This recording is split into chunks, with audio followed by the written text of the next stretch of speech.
El Foro Argentino de Radios Comunitarias presenta Informativo Farco. ¡Ganamos! ¡Es el triunfo de las organizaciones libres del pueblo! Las noticias desde los ojos de las radios comunitarias. Corresponsales en todo el país. Otras voces, otras noticias, otro punto de vista. Informativo Farco. Hola Argentina, saludos otra vez, bienvenidas, bienvenidos a esta producción informativa nacional de Farco, el Foro Argentino de Radios Comunitarias. Los invitamos a compartir con nosotros la segunda edición del jueves 10 de marzo de 2016.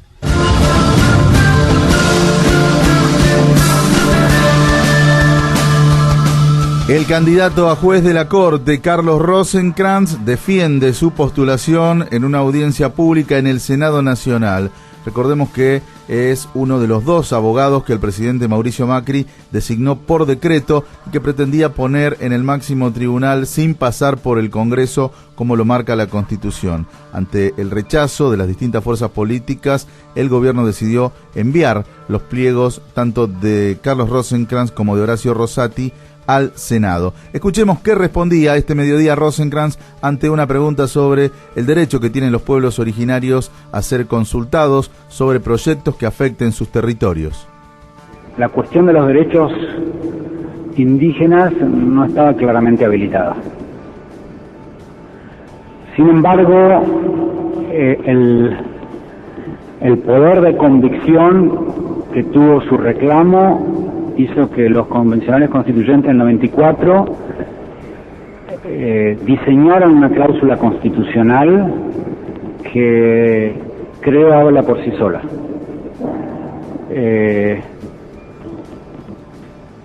Simplemente hay que honrar los mandatos constitucionales. Los pueblos originarios tienen derechos especiales, no solamente en virtud de la capacidad de propiedad colectiva, sino además el derecho a ser consultado por todo aquello que pueda impactar su medio ambiente. Recordemos que Carlos Rosenkrantz fue impugnado por las organizaciones de derechos humanos de nuestro país por haber criticado en un escrito de hace algunos años que el Estado Nacional se haya tomado de tratados internacionales para juzgar a represores de la última dictadura. Además, no hay que olvidar que Rosenkrantz es actualmente rector de una importante universidad privada, la Universidad de San Andrés, y que trabajó como abogado para poderosas empresas como McDonald's, el diario La Nación, la cervecería Quilmes, la Sociedad Rural y el Grupo Clarín, entre otras. De concretarse la llegada de Rosenkrantz a la Corte, podría tener que intervenir en una causa que involucra al Grupo Clarín, que sigue incumpliendo importantes artículos de la Ley de Servicios de Comunicación Audiovisual.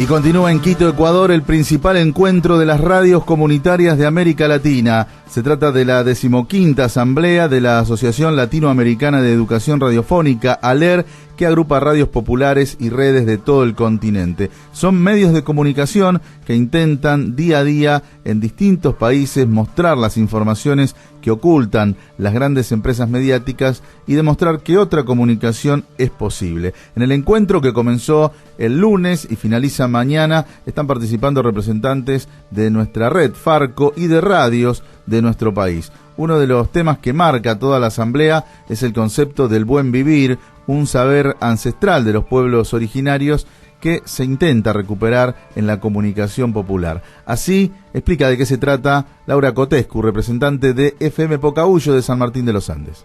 Lo entendemos o lo podemos llegar a ver como la promoción de la organización popular, ¿no? El debate se centró si es esto buen vivir o vivir bien, lo individual, si yo tengo la heladera llena para poder vivir, tengo las necesidades básicas satisfechas y no importa qué ocurra con mi vecino o con los que nos rodean, ¿no? Esto de la comunicación, la comunicación, la comunidad y lo individual tiene que estar mancomunado porque si no, no puede haber un buen vivir. Un buen vivir es algo filosófico, ¿no? Que nos lleva a, no es algo acabado, completo, que uno ya vive bien, tiene trabajo, un buen sueldo, y el hermano o el vecino o la vecina que está al lado o esa familia no se puede desarrollar, tener las necesidades básicas satisfechas, los derechos respetados. Era nuestra compañera Laura Cotescu, representante de FM Pocahuyo de San Martín de los Andes, que está participando de la asamblea, la 15ª asamblea de la Asociación Latinoamericana de Educación Radiofónica. Y que dice otro participante de esta asamblea, Carlos Alaña, de Radio Fe y Alegría de Venezuela, sobre el concepto del buen vivir. Junto a eso, a mí lo que se me ocurre decir es que nuestras prácticas comunicativas del buen vivir tienen que lograr la indignación de la gente. Indignación ante la injusticia, indignación ante los que detentan el poder de forma inhumana, explotadora, hasta bárbara. Si la comunicación para el buen vivir no genera, junto a lo que decía Laurita, una indignación en quien oye, con quien interactúas mediante la radio, te estás quedando en un discurso que no incomoda, pero que no transforma, que no genera comunidades, que no genera participación comunitaria. Todo esto se genera ante la indignación de evidenciar que el otro, que mi prójimo, que mi hermano, mira, está pasando situaciones de injusticia y con él se están cometiendo situaciones que degradan su humanidad.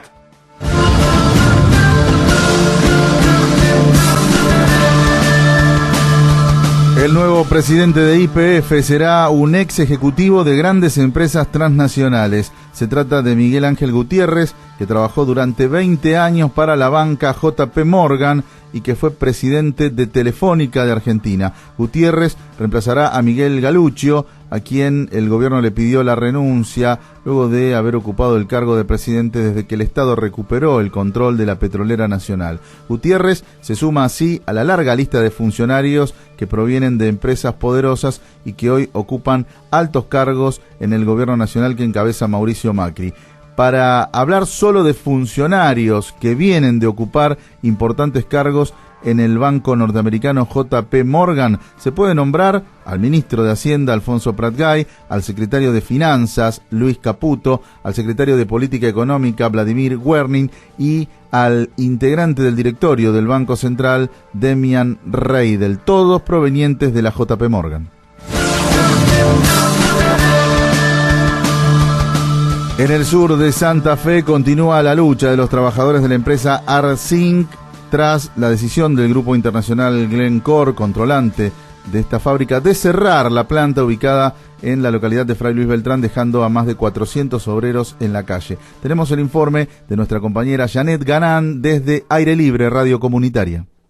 Saludos amigos y amigas de Farco. Sigue el conflicto en la única planta productora de zinc en la Argentina. Con el cierre de esta multinacional suiza instalada en la localidad de Fray Luis Beltrán, quedaron en la calle más de 400 trabajadores y sus familias que ahora luchan por sus fuentes de trabajo. Desde diciembre del año anterior, la planta dejó de producir aduciendo la rotura de un horno. A partir de ese momento, presionó con retiros voluntarios a los trabajadores. Tras gestiones y reuniones con autoridades nacionales, lograron el compromiso de parte del gobierno de poner el dinero para la reparación del horno, pero los empresarios insisten con el cierre.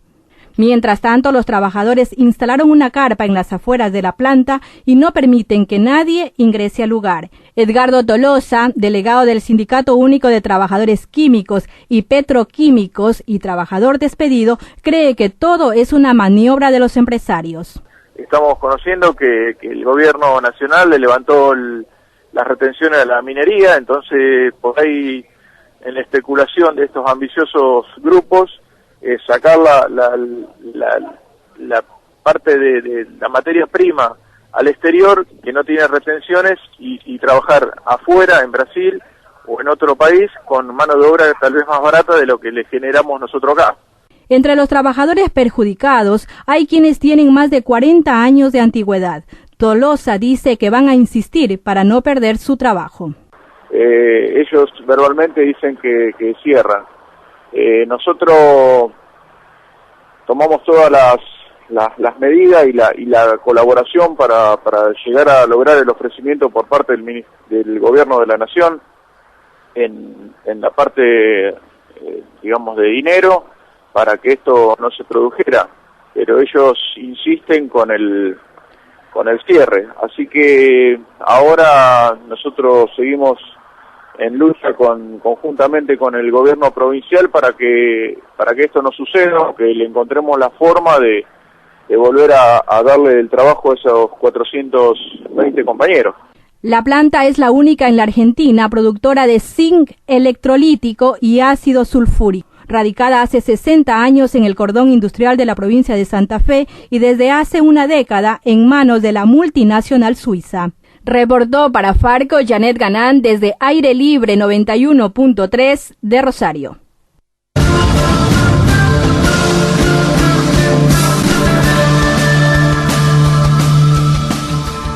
Uno de los gremios aeronáuticos advierte sobre posibles despidos y cierre de rutas en Aerolíneas Argentinas. Tenemos el informe de nuestro compañero Martín Bustamante desde Frecuencia Cero.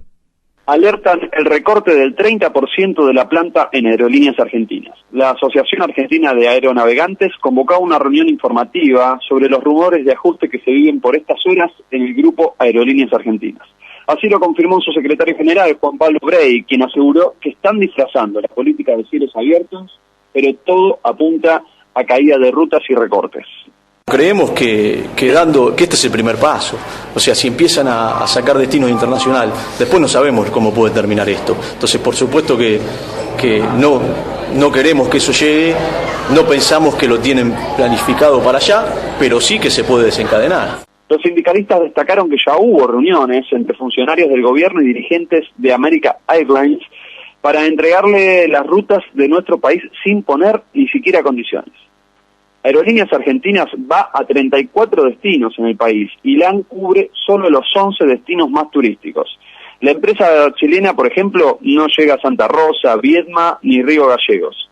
Si Aerolíneas abandona estos destinos, no existiría la posibilidad de llegar en avión o los precios serán mucho más altos sobre la base de la operación por parte de aerolíneas privadas.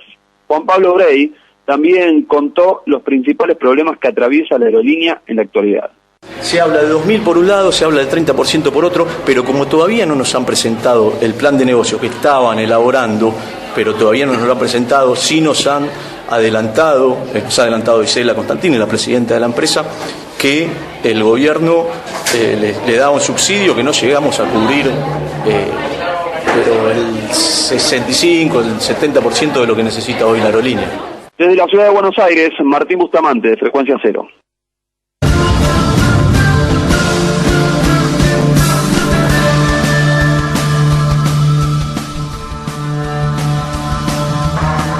Finaliza hoy el Parlamento de Pueblos Indígenas de Argentina que se está realizando en la ciudad de Buenos Aires. Nos cuenta más nuestra compañera Noelia Huenuhueque desde Radio Puelmapu de Neuquén.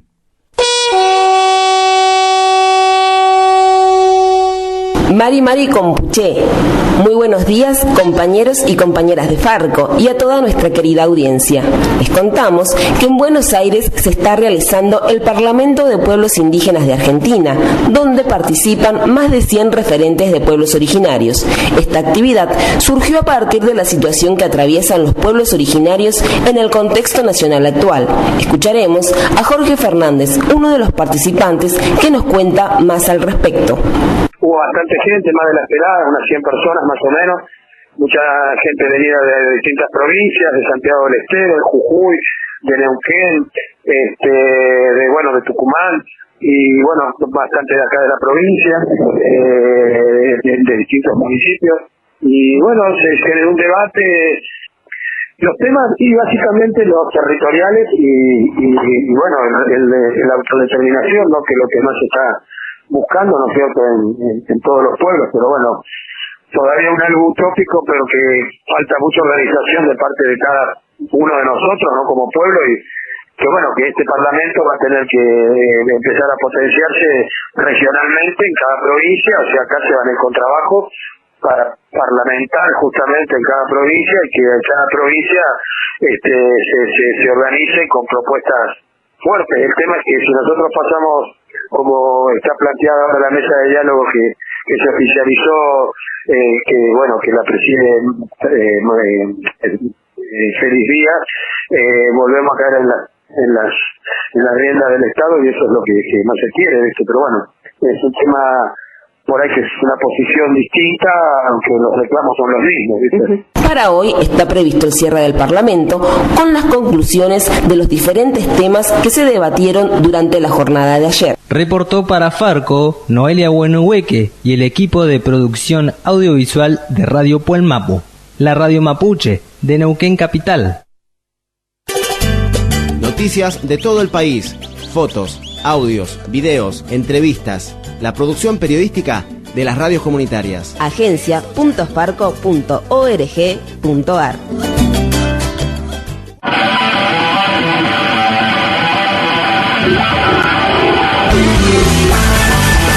Y hasta aquí llegamos con Informativo Farco por este jueves 10 de marzo de 2016. En los controles estuvo Cristian Torres, Pepe Frutos en la conducción, junto a las radios comunitarias que integran la Red Nacional de Farco. Nos reencontramos mañana, que tengan buen resto del día. Chau.